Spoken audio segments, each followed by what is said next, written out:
Thank you so much. Thank you for the invitation, Nikki, and the opportunity to be here in front of you guys today. So, like Nikki said, my name is Jordan Anderson, and currently I am a student services specialist with an organization called Year Up. So let's go ahead and get started. So a little bit about me. So like I said, I'm Jordan. In high school, I went to Western School of Technology and Environmental Science in Baltimore County.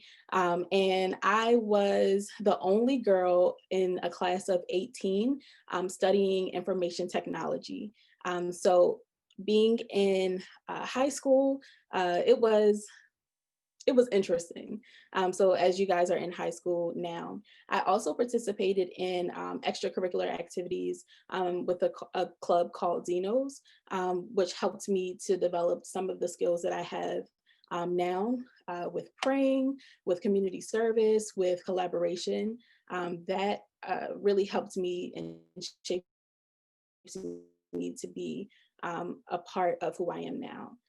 Another big part that shapes me is my family. So I love my family. I have two older sisters, a younger brother, my mom, who's an educator, my dad, who is a retired police officer and now works for the federal government.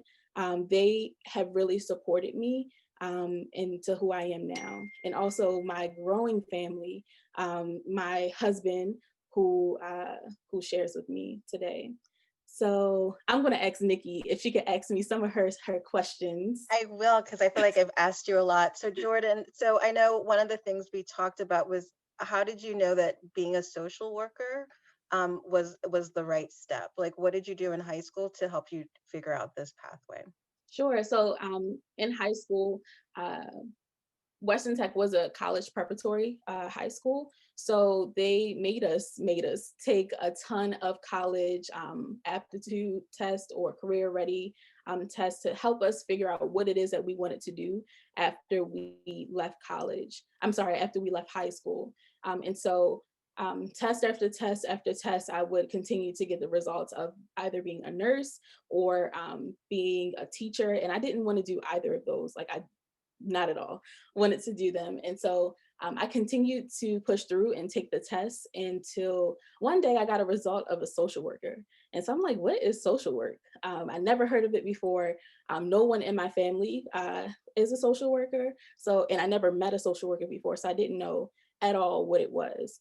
So the week after I got the results from my test, I continued to do research to find out more about social work. And so what social work is it's a very diverse field. So you could work in a hospital, you can work in a school, you could work in the government, you could work at the White House if you wanted to help shape things. You could advocate for laws and policies with lawyers. It's a very wide field. And so what I do at Year Up students or Year Up is work with the students there to help them prevent any life challenges. I'm sorry, to help prevent any outside and obstacles from allowing them to successfully complete the program.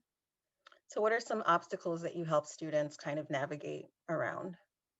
So whether it's challenges with mental health, um, if they're facing depression or feeling overwhelmed, I help them to connect either with a therapist or to kind of do some preventative maintenance with them to talk through some of those issues that they may be facing.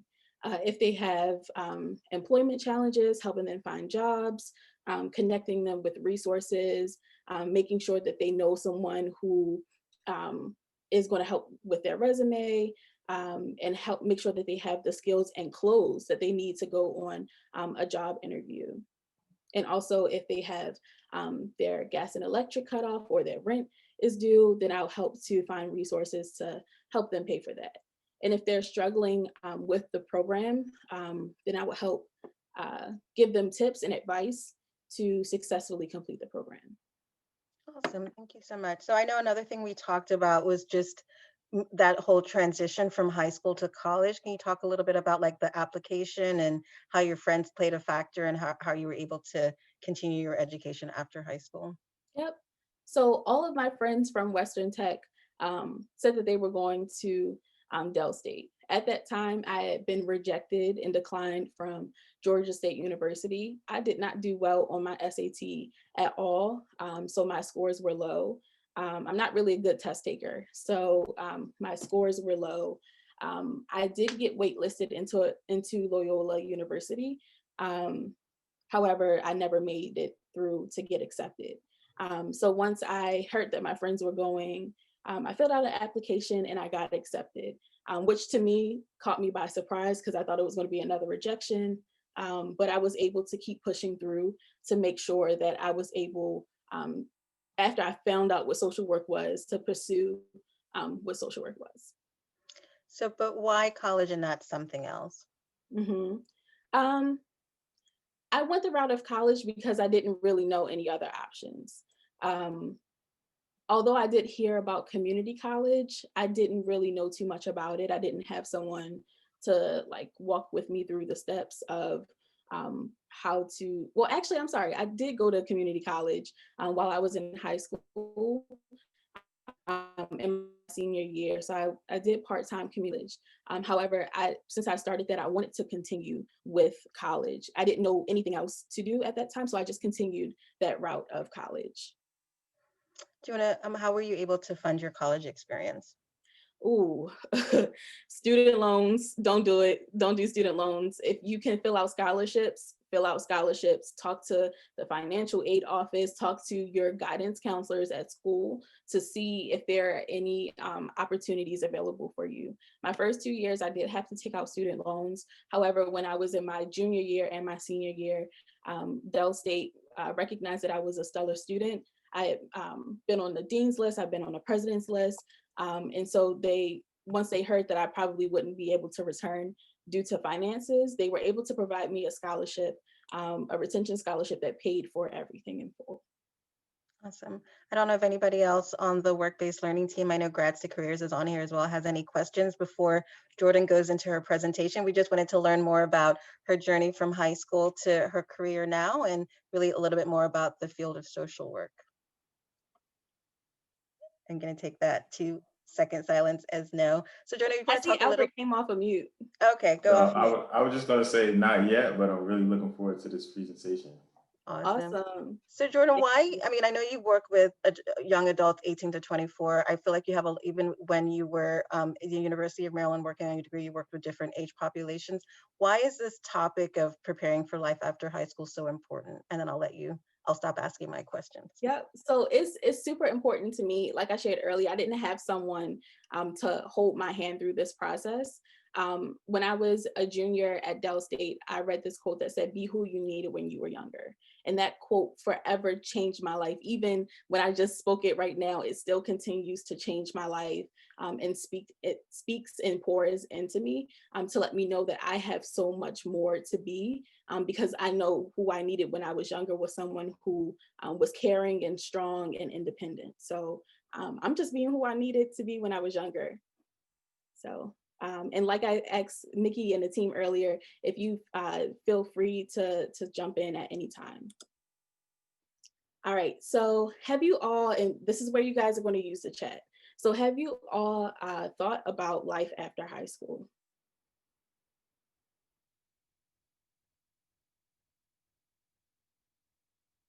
Is the chat box moving?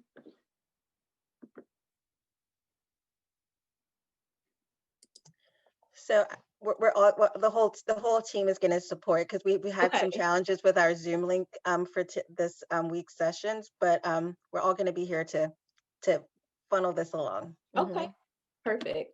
All Thank right. you. So just making sure that you guys have thought about what life is after high school. We're going to talk about today some things about careers, mental wellness, living on your own, degrees and certifications, a driver's license, background checks and drug tests, higher education, money, and relationships. Okay. All right, so we are going to do an interactive, and this is where your participation is really needed. So staff, even if the students aren't on, if y'all could participate, because it'll help me go as well. All And right. so students, so the chat is open, so you can use the chat box to play along with this interactive. Okay. All right. So would you pick this, the 2021 BMW X6, or would you pick the 2005 Toyota Corolla? So so write in the chat which one you would pick.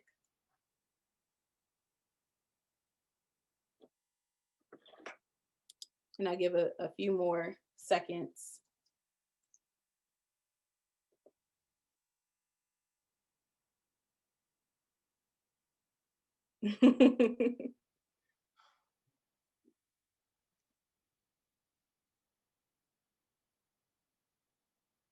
Okay, Honda gang. I see that. All right, so let's talk a little bit more. I'm sorry, I'm gonna go back. Let's talk a little bit more about what would you do if you were to go out and purchase a BMW? So I saw Albert said that when he was 18, he would have brought one. So if you're 18 now, yes, think about that monthly payment. Although it looks nice, uh, less harmful for the environment, and it has a whole lot of technology. Think about how you may be taking out a large loan. So those new BMWs are like $60,000. If you want it fully customized, almost like $80,000. So if you have that in cash, I don't really recommend doing it, even if you did have that in cash. But I would definitely recommend to invest your money into something like less expensive and smaller, for you to be able to make sure that you're making your payments on time, um, and that you are still getting to and from where you need to be. Um, so yeah, the Toyota Camry, you can save a reasonable amount of money with that. You can save up money, just like I said, to purchase that vehicle within like a year. So say that the Toyota Camry is $6,000. If you're working a minimum wage job, you can save up some money for about a year, maybe a year and a half, depending on the bills that you have, and buy a car outright. Okay, the only downfall to that is that you may need to purchase an additional roadside assistance if you're buying a used car. Your car may be out of warranty at a certain point. And so also making sure that you have funds for maintenance as it's needed to upkeep the car. Okay. All right, let's go into the next one. I'm really interested to know y'all answers for this one. So would you rather have 1.2 thousand likes on Instagram, 10.2 comments, I'm sorry, 10.2 thousand comments and 22.5 thousand followers? Or would you rather have like a little bit of likes? Would you rather have someone or 3 people who are commenting on your images, 54 people who are liking it, and 35 friends and followers? So I'm looking to see the chat room move. Y'all must be thinking about this one.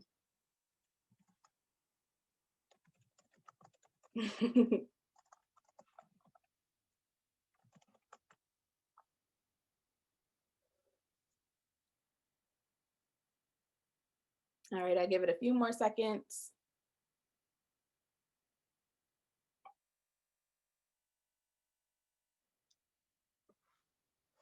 So everyone who just joined, right now we're doing an interactive called This or That. Am I saying it right, Jordan? Yep. And so you can use the chat box to put in your responses. Okay, so it seems like it's a little bit right now with the results, is that it's a little bit okay. So someone wants the likes. I would have to agree with Nikki. I don't think I want a whole lot of likes. Well, coming out of high school, I didn't have a whole lot of likes.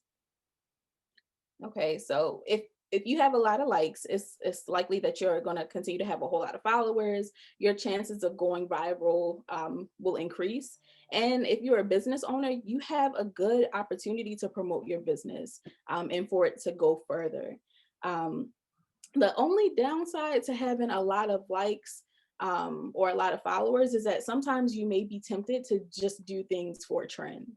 And so you want to make sure that once you're posting things on the internet or posting things on Instagram or any social media platform, that you know that it is still going to be in the cyber world somewhere. Although you may say, okay, my Instagram story is going to delete after 24 hours, or maybe my Snapchat DM is going to delete right after the person sees it.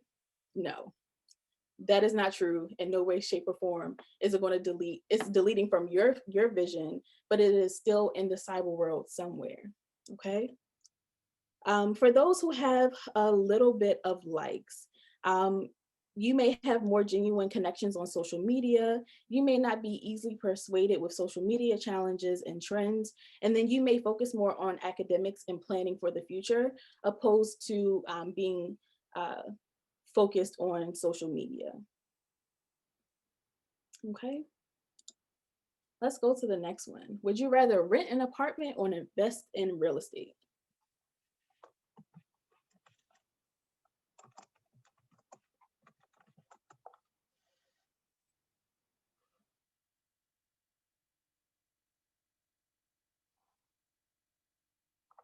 Okay, I see a few investments.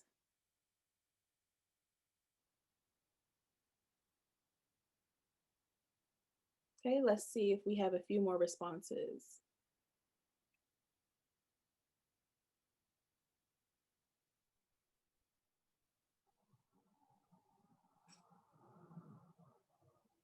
All right, so for those who selected investing in real estate, so I'm not sure if you guys know what the process is to invest in real estate, but you will need to go through an extensive approval process that includes having your credit checked and a review of your finances. So we're not just talking about, a, a, a, um, a pay stub. We're talking about a review of your bank account, your checking account, your savings account.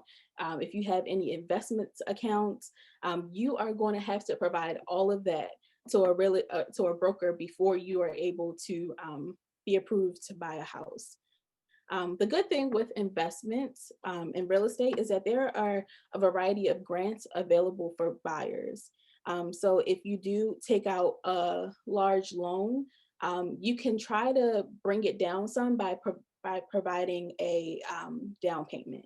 So if you bring a little bit of cash to the table, or money that you may have in your savings to the table, you'll be able to decrease maybe the payments that you'll have. And another thing with investing into real estate is that you may not have a maintenance team that you can call if you have an apartment. So the difference between real estate and an apartment is, if in your apartment, if something goes wrong, if the water is leaking, you can call maintenance and they'll have someone out in a day or two. But in real estate, you have to call a plumber. You have to call someone who knows what they're doing, so that way they can fix the issue. Um, and so for those who may be thinking about renting an apartment, you'll still need to go through a credit check, but you'll also have to go through a background check. So those who may have something on their background, apartments need to know basically who they're letting into their neighborhoods. So you'll also, like I said, need to provide a proof of income. You can't just provide one pay stub. You'll have to provide at least 3 to sometimes 4 pay stubs for the apartment to know current pay stubs. It can't be something from like last year, 2 years ago when you first got your job. It has to be something current at that time that you're applying for the apartment.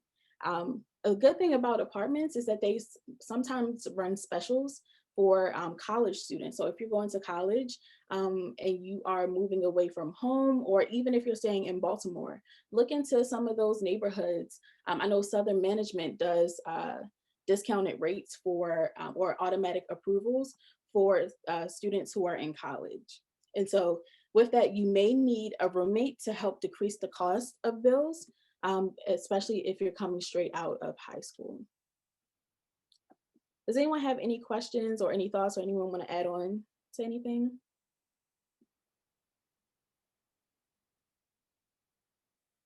No, I think you did a good job. I don't have anything to add on. Okay, awesome. All right. So would you rather save money or spend money on material items?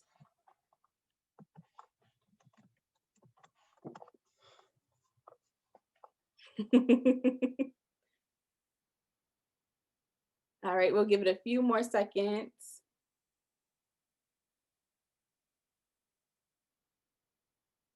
Would you rather save money or spend money on material items? I'm with you, Albert. I want to do both.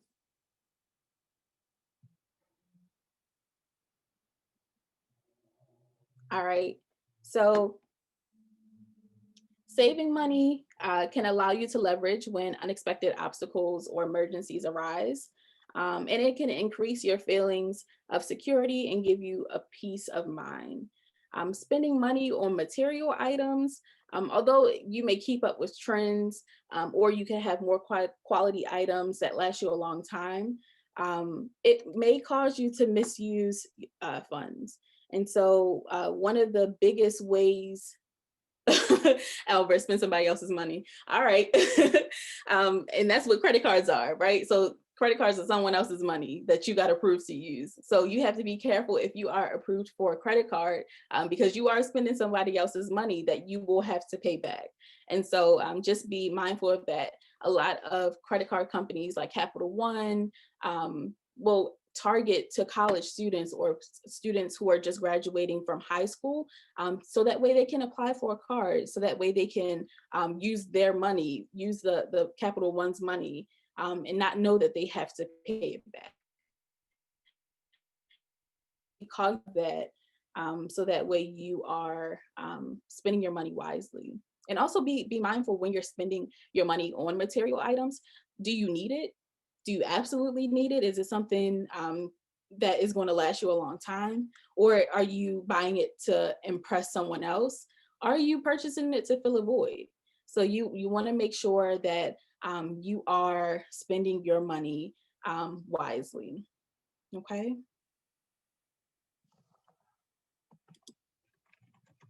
All right. So let's talk a little bit about mental wellness. Mental wellness as a coming out of high school.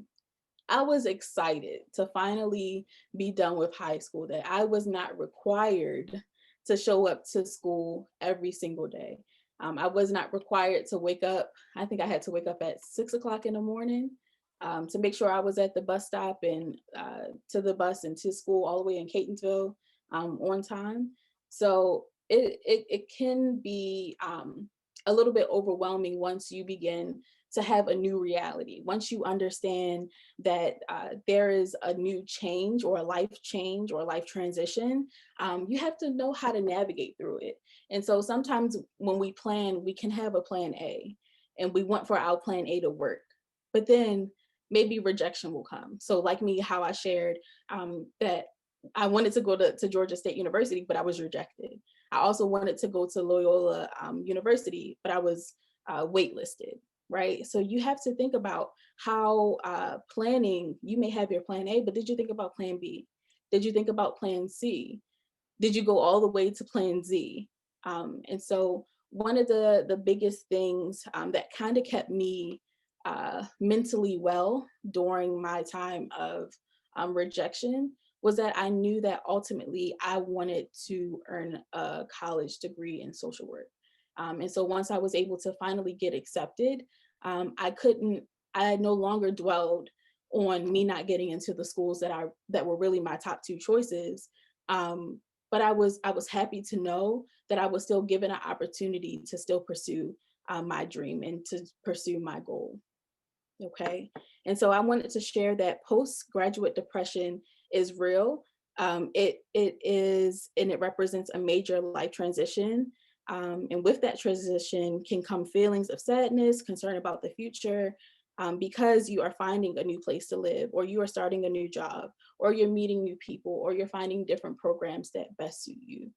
So my biggest tip for mental wellness and making sure that you are mentally well is to make sure that you find time to check in with yourself, that you make time to take a moment and pause and feel the feelings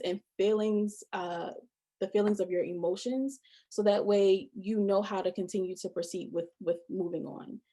When you feel overwhelmed or when you feel anxiety or pressure in your life, you have to think about how that may latch on to other people, or how that may cause people to not want to talk to you anymore, or things of that nature.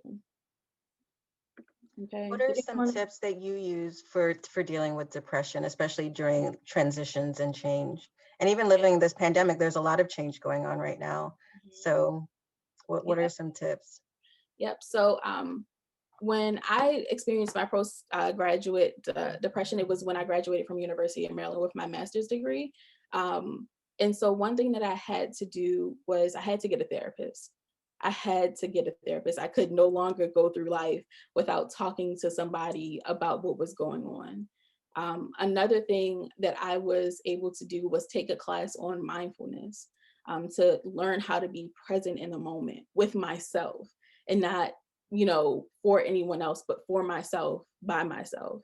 Although other people may be around, being able to look around the room to see, okay, I need to come out of my stinking thinking or come out of my overthinking and be aware of what's going on. So, yep, those are a few tips that I have. Um, I also like to recommend, one of my favorite things to do is to smell a candle, which will help bring me back to my senses if I feel like I'm too far down a rabbit hole with my thoughts. Is to smell something that smells good, like a candle, so that way you can come back to your senses.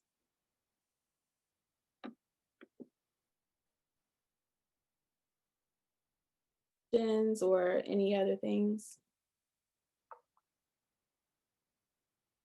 Okay. I mean, oh, go ahead. Oh, go ahead, Nikki. Now, I was just thinking that planning can be overwhelming. And so do you have any recommendations for how to how to break it up so it's not overwhelming? And I really like your idea of having, you have to have multiple plans because plan A might not work, and the ability to kind of pick yourself back up from a fail or a rejection or a loss and not internalize it is really important. But even as you make your plan, how do you have any suggestions on how to create it so it doesn't become so overwhelming? Um, this may sound a little bit cold, but this is what helped me, that I did not do when I had postgraduate depression. So when I graduated from high school and when I graduated from Del State, one thing that I didn't do was have big expectations for the goals that I set. So for the goals that I set, I was specific with my goals. So like I said, I wanted to earn a bachelor's degree in social work. I wanted to earn a master's degree in social work. So I just had to make sure that I did what I needed to do to achieve that goal. I wasn't so specific on, I wanted to live in an apartment by myself while I was pursuing my bachelor's degree or my master's degree. But I also wanted to make sure that I had money coming in as well. So I set a goal for myself to apply for jobs or to make sure that the job that I was working at in Baltimore transferred to Delaware where I was. So just making sure that although you set your goals, make sure that they're not too specific because life is funny. Life has a different way of um, uh, there's a saying that if you want to hear God laugh, tell him your plans. And so what I had to learn is that I although yes, I should plan, I should not plan everything out to a T because that's how big rejection or big letdown can come down. So to just make sure for me personally that I am achieving one goal at a time, or maybe two goals at a time, or maybe three goals at a time, but not being too specific with my goals. Thank you. May I add something? Yes, please. Hi, Andy. Yes. Hi, yes, my name is Andy, everyone. I'm excited to be here. I know one method that I use with my young kids. I have a nonprofit, the Arts Project, and I'm big on vision boarding. It's a creative way to take our plans and our visions and the things that we want to see come to pass and making it fun and interesting and engaging in a creative way to look at how we want our life to look. And it kind of helps make the process of planning therapeutic, more like an arts therapy type thing, expressive arts therapy. And it makes it something that you want to keep looking at and working on and building up on. So I know for me, that strategy helps, especially with my my artsy fartsy kids. Mm-hmm. Yes. Check to that, Andy. Okay, so we'll go on to our relationships topic. So in relationships, so you are going to meet a whole lot of people throughout your life, in high school, or even throughout your entire what is it, grade school. You meet new people just about every year. Every time someone new joins your class, you meet someone new. Whether you develop a true relationship with them or not, you are meeting new people. And so throughout life, you want to make sure that you are evaluating the people who you have in your circle, especially once you graduate high school. When you graduate high school, you'll understand that some of the people, or even now, since you guys have been in a pandemic, you guys have realized that some of the people who you thought were your friends aren't really your friends because you guys haven't spoken, or that maybe you guys were only friends because y'all talked about the teacher behind their back or something like that. But you want to make sure that you're evaluating your relationships and your friendship circles, so that way there's no one in your circle who does not reflect who you either want to be or strive to be, or who you are right at that moment. Hey, Jordan, can I chime in real quick? Yep. Go ahead, I Albert. love this thinking, and I also talk about it a little bit in my book. I think, when I was in high school, and even now, I strive to be connected with people who are dreaming and who are goal driven, Mm-hmm. even if they don't have it all figured out, right? Like I think in high school, we always was just figuring it out and bouncing ideas, but you had that certain subset of friends who they really wanted to do something. They wanted to go to college. They had ideas around entrepreneurship, and these were the people who I wanted to make sure that I kept in my circle. And sometimes in high school, I might have been too shy to like maintain that connection. But in hindsight, like I think these are people who now are doing major things. And I think it's important just to put yourself around those type of people and make the relationship reciprocal. You don't just want to lean on somebody for what you can get, but you want to think about what can you provide, what can you add on, and how can y'all help each other grow. Yep. Check to that. Check Yeah, big. and I just want to add on to that because, like, my friend and I were talking this weekend, and the only reason why he made it to college is because everybody in his circle was going to college, because that's not what he had planned for him. And so they were going to Morehouse. So he's like, well, I guess I'm going to Morehouse. And then when he realized that his GPA wasn't going to allow that to happen, he was like, well, I need to buckle down this last year of college. I need to take these summer classes. I need to do kind of whatever I need to do to be able to get there. So relationships are kind of their make or break, right? To kind of where you want to go and how you're going to get there. Yep.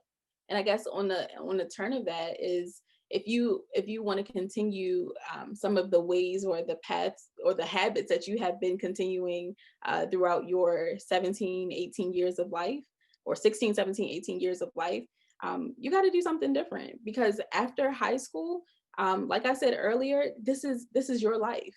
This is your life. So you want to make the best out of your life. And that starts with the people who are in your circle.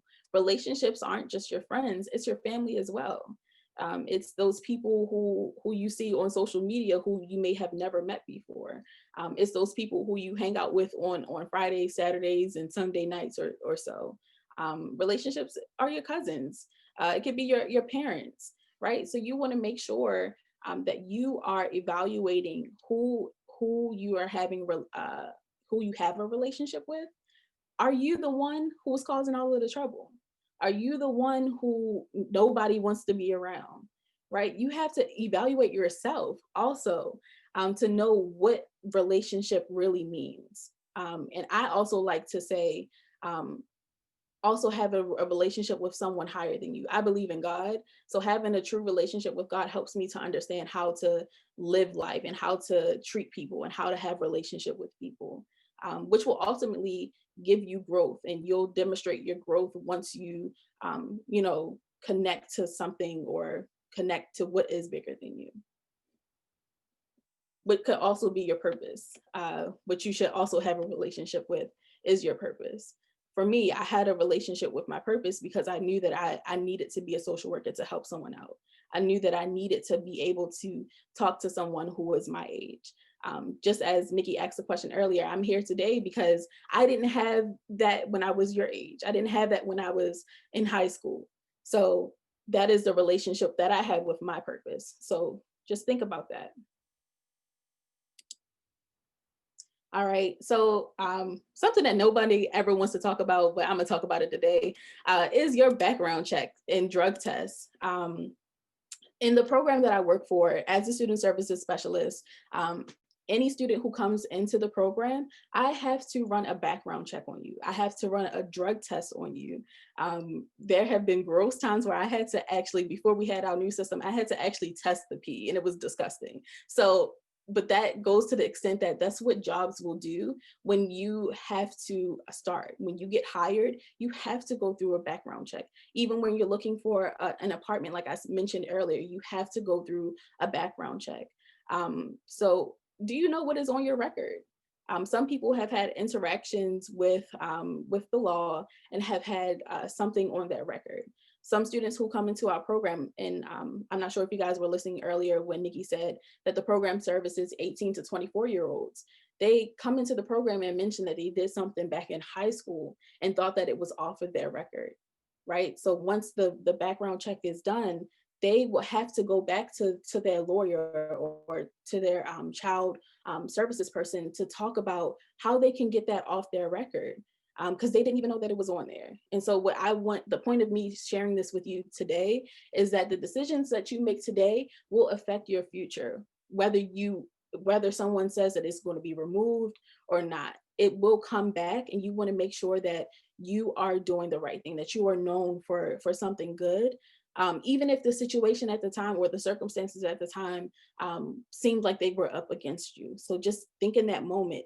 That's where mindfulness comes in, making sure that you are making the right decision and not going off of impulse. Okay. Another thing is your driver's license and your driver record. If you are doing drugs or have a DUI, driving under the influence, whether it's alcohol, drugs, or anything else, I know you guys, this generation has a high rate of opioid use. So, I mean, I don't want that for any of you guys, but I want for you all to think about how the things that your friends are doing, the things that you may know someone else is doing or that you are doing can affect your future. If you're trying to pursue a job, that may have to drive say a mobility truck, or say if you're transporting students to and from daycare, you will have to have your driving record provided to the employer. And so you want to make sure that what you're doing today will positively affect your future. Okay. Anyone want to add anything? I mean, I think the background checks and drug tests is really important because you're right. It makes it determines like which careers you can apply for, and so forth. And even which apartments you can apply for, and if you can invest in property and real estate and those kind of things. But I think that I also wanted to point out just the driver's license, just how important it is to have that when you're graduating from high school, and how to kind of reach out for support and resources to make sure that when you're graduating, that's something that, when I graduate, I need to make sure that I have a driver's license, because not having it can also restrict some of your job opportunities as well. Mm-hmm. Thank you for that. All right, so we're going to talk really quickly about degrees and certifications. So there are technically 5 types of degrees. So you have your high school diploma, which serves as a degree or diploma. You also have your associates, your bachelor's, your master's, and your doctoral degree. So those are all things that you will need to go to either a 2-year or a 4-year university or college to obtain. Certificates. You do not have to go to college to receive a certificate. Some certificates may require you to have an associate's degree or a bachelor's or master's degree to pursue them. However, there are a ton of certificates that only require you to have a high school diploma or a GED. But I'm hoping that everyone here will shoot for receiving their diploma. Okay, so Some of the certificates that you can receive. Social services is what the field that I am in social work. Culinary, hospitality, health and fitness, art and design, education, skilled trades. So whether it is a CDL, so driving trucks, being a veterinarian, being an assistant, those are all things that you can earn a certificate in. Okay. And we're going to talk a little bit about money. All right.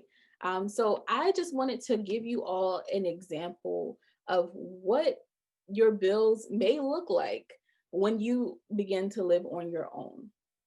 So you have your housing expenses, which may include your rent or mortgage. So if you're renting an apartment or you're investing in property, it will be called a mortgage. So you'll have that to pay for. You'll also have your renters or your homeowner's insurance, which you will need in case of an emergency or if anything were to happen with that property. BGE, so gas and electric, a water bill, internet services, especially since we're in a pandemic now. We're not sure how long this is going to last, but you're going to need internet to stay connected. And for those who love to binge watch or just, research things on the internet, that is why it's valuable. And also household supplies. So to make sure that you have cleaning supplies, making sure that towels and pillows and sheets and comforter sets and things of that nature, those are things that you want to include in your budget, whether you are just moving there or if it's something that you want to do on, whether it's a yearly basis or a biannual basis of stockpiling on your household supplies. Living expenses, paying for food.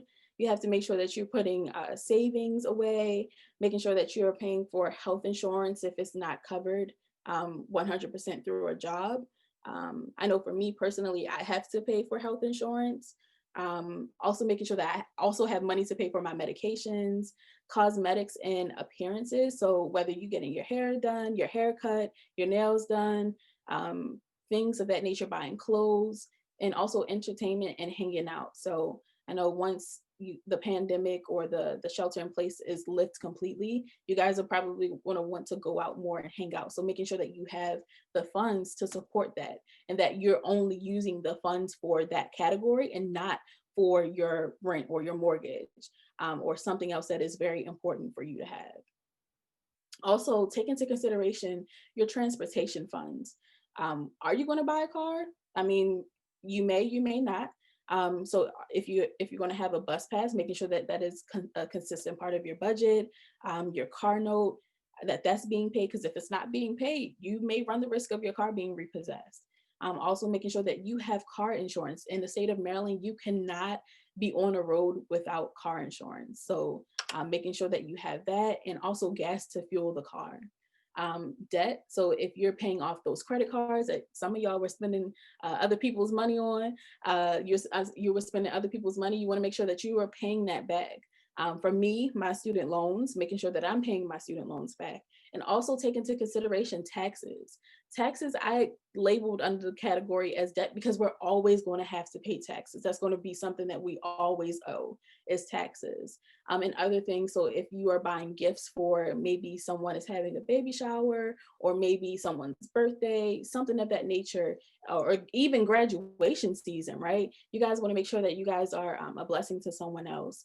So making sure that you have that money outside of your other expenses to pay for, whether it's your subscriptions. I know some of y'all have Xboxes or PlayStations, Apple Music, Netflix, Hulu, and all that other stuff that you guys are paying for outside of your funds. And I would say donations as well for those who are tithers at church. That is actually considered a donation. So making sure that you have your money set aside to give. So would I put Netflix and Hulu and what else do I have? Spotify, that all goes under living expenses? No, not at all. Nope. So that would go That's under extra. Okay. That would go under subscriptions. Okay.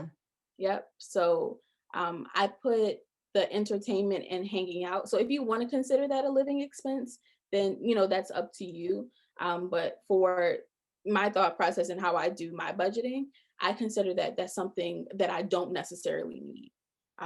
Although I don't necessarily need to go out and hang out. Sometimes that's what I do for my mental health and for my wellness. So I'm making sure that I have invested that in my budget, so that way there are no surprises.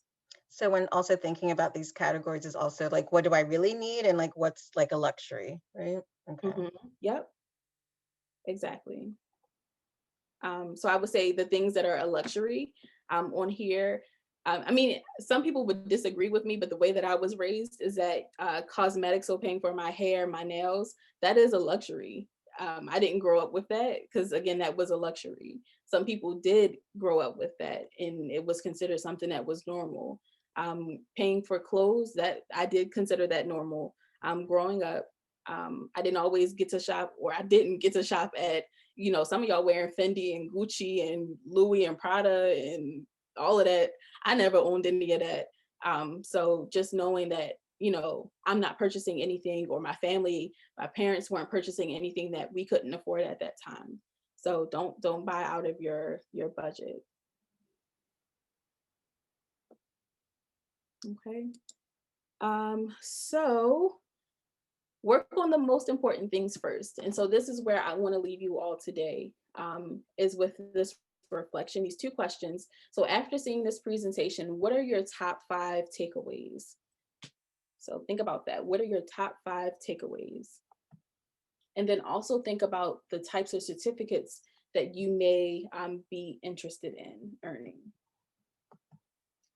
Something that I also included on this slide, if you guys want to take a picture with your phone, so if you pull up your camera and use the QR code, you will be able to pull up a career interest quiz that will give you about 30 questions that you'll say whether or not you're interested in those things. And at the end, it'll give you a list of some of those categories that it calculated that you were most interested in, and it'll also give you the pay rate that those jobs pay. Okay. And I know Greg from our Grads to Careers team, he put in a link for their website where it shows the different types of industries and certificates that they can help you pursue after graduation. So thank you, Greg, for adding that in. Yeah. You bet. And I can add my phone number and email if anybody wants any follow-up on those. I just didn't want to interrupt. Thanks. No problem. Thank you. Yep. And so someone asked a question. I'm just seeing it now. Cosmetics could be self-care. Yes, cosmetics can definitely be self-care. So some people consider cosmetics to be facials, right? That is a cosmetic. Whether or not you need to or want to feel good about yourself with a new lipstick or a new haircut or a new do-rag, that is something that you you know, could invest in as a cosmetic for self-care. So we're going to open it up for any questions, or if you just wanted to, if you wanted to come off mute, I think we're safe to do that, and share any takeaways from today's presentation. And then we also have an exit survey where it also includes the link for the career interest assessment that Jordan had on her slide earlier. Work-based learning team, do you have any questions or anything that you want to highlight from the presentation? I think for me, the entire presentation was amazing. Just having, you know, a student that just graduated high school in 2020. I'm just like, I need to send her this entire presentation. Like, it's one thing to hear it from me, but for her to be able to hear it from someone else who is, you know, a lot younger than me, but has experienced it. And, you know, she's on that path at college and everything.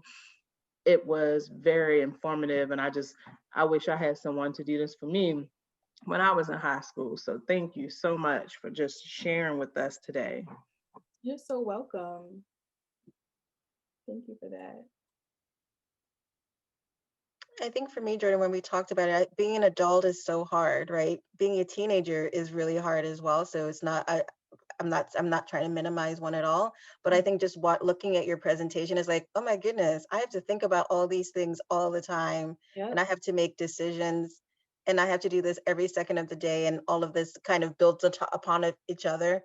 And I think the biggest takeaway is really having a plan, and it doesn't have to be super detailed, but like where are you trying to go, right?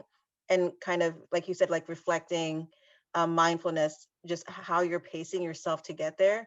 And I didn't learn until later on in life that you need a plan, otherwise you're not going to end up where you want to go. So yeah, so being connected to your purpose. I don't know if you have any recommendations on that step, because like I said, it took a long journey for me to realize, oh, what is purpose? Like, what is my purpose, for me to be able to have a more enjoyable life journey? So any thoughts on just identifying your purpose? We had a superpower presentation 2 weeks ago, but if you have any thoughts or recommendations as to how you can start identifying your purpose, to even start mapping out like what is this plan that I want for myself once I graduate? Yep. So that is a really good question. I can think about the moment where my light bulb really clicked and my fire within me started burning very, very high. Again, I shared that quote with you: "Be who you needed when you were younger."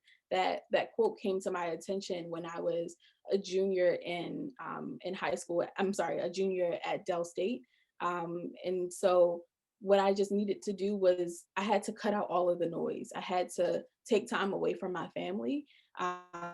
They were literally calling me to make sure that I was alive, and I would not answer the phone. I don't recommend doing that. At least text somebody and let them know that you're okay. But at that time, that's when I met my husband, who was my boyfriend at the time. But he knew that I was okay. So as long as someone from home knew that I was okay, was all the well was fine with me. And so what I did during that time is I just simply just had to be in silence.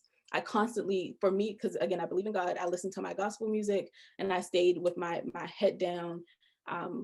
Moving through campus, I couldn't be distracted by what was going on campus, with parties, with hookups or links or whatever that may have been. I just had to stay focused on myself. I felt something on the inside of me. And so if you feel something on the inside of you, don't doubt it. Speak to it, feel it, allow yourself to feel what is inside of you, nurture it, foster it, so that way it can come out. That is your purpose. Let your purpose speak to you. Speak to your purpose so that way you can understand more of what it is and be aligned with what you are really here to do. Can vision boarding help identify a purpose too? Absolutely, yes. So as Okay. Andy said, absolutely. Vision boarding is a absolute great activity. I've done that with my mentees. I've done that as someone just needing to do it, because it'll help you kind of sort through what it is that you want to do, whether it's through magazines, whether it's on Google Images. If you type up something that you're interested in and see a whole lot of things come up, it is definitely good to definitely put things together in a way that represents you, a vision board that represents you and no one else except for you. Okay. Any other questions or comments? Greg, Barbara, Albert, Inez, Andy, any last words, any questions for Jordan, or anything that you might want to highlight? I just want to say that thank Jordan for her time, and just this has shown me just how far spread social workers are. I'm a social worker as well, and just wanted to thank you for your good words today. I'm inspired. Thank you. Thanks, Greg. Yeah, my dad said that everybody is a social worker. That's And not true, because I can't be one. you Yes, can you be anything you want to be. yes. But I almost went to school for social work some years back. But just hearing about your journey, and also just hearing about the way that you talk about students having the ability to access education in different ways. I think sometimes students only think that college is the only route that they can take, but there's so many different ways, there's trade schools and many of the things that you described. So I just appreciate you for sharing that with our students today. Thank you. Thank you, guys. All right, I'm gonna hand it back over to Nikki. I really enjoyed being here today. I hope that I can join you guys another time. So thank you. Absolutely. Yeah, you're like one of my favorite people in the whole world. So I really appreciate you. And I really thank you for, because I know how busy you are, for making this time away from your students to kind of support our high school students as they make this journey, because it's really important. I'm going to hand it over to Albert, who's going to like bring us home, and then we'll share the exit ticket. Absolutely. So thank you all again so much for tuning in. We do these sessions for you all. So hopefully you feel empowered now. You feel a sense of purpose. Hopefully you got some new information, and you feel equipped just to move along your journey and think about life after high school, because you got a long life to live after high school, and we want you to be as successful as possible with that. So what I'm going to do right now is, as we do each and every week. Oh, you already put it there. I was Wonderful. trying to be So, helpful, but you already got it. I need to just stay in my lane. no, we both in the same. We're in the same car, in the same lane, going the same way. So in the chat, you'll see 2 links, so you can't miss it, even if you try, to complete the survey. This survey is extremely important. Not, I know you all probably do surveys all the time, but this is important because it helps us learn more about you and what you want from these sessions. And we also want to be able to have you accounted for as far as attendance and things like that. So please, please, please, before you log off, before you log out, complete the survey. We'll hang around here for a couple of minutes just in case you have any questions or need any support with that. But please make sure you complete the survey so we can make sure that we get you your credit. Thank you, Albert. Oh, Thank you, Jordan and Greg and Barbara and Shamara and Inez and everybody who's on the call today. We really appreciate all of you. Thank you. I also want to just say thank you to Andy for joining as well. Thank you so much, Andy. I appreciate you.